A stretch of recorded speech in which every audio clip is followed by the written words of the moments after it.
外面暴雨如注，一起窝在帐篷里吃美食看球赛，这是什么神仙日子？他叫阿达，是一个户外露营发烧友，挑一个风雨交加的好天气，和女朋友一起出去 happy 一下。瞧这设备，一套一套的，真是露营一时爽，搬家火葬场。天气越来越冷了，把电热炉安排上，掏出压箱底的烧酒，今天一定要喝个痛快。一份冷冰冰的金枪鱼刺身，配上一瓶透心凉的烧酒，妥妥的川西套餐啊！此时情绪此时天，无视小神仙，外面下着雨，一起在帐篷里听着雨声享受美食，这也太安逸了吧！一下午，阿达都窝在帐篷里听雨。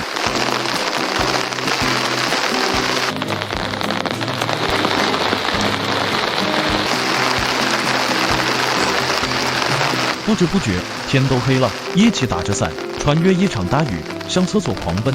晚餐就来个盐焗虾，蘸着甜辣酱，一口一个，吃得满嘴流油，顺便再撒一波狗粮。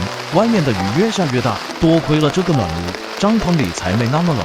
烤冻僵的脚丫子，煮上一大锅热气腾腾的酱排骨。这么冷的天气，当然要大口吃肉。外面寒风阵阵，阴雨绵绵，肉汤在锅里翻滚，汤汁鲜香，肉质软烂。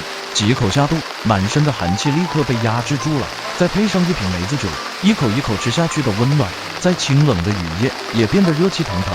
酒过30，菜过5味，薯片肥宅水都安排上，准备看球赛。最喜欢熬夜了，那种魂飞魄散的感觉，简直让人着迷。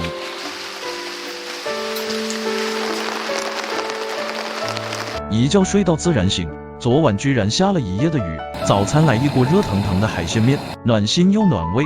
吃饱喝足，终于到了激动人心的撤场环节。生活无解，户外撒野，这样的生活你喜欢吗？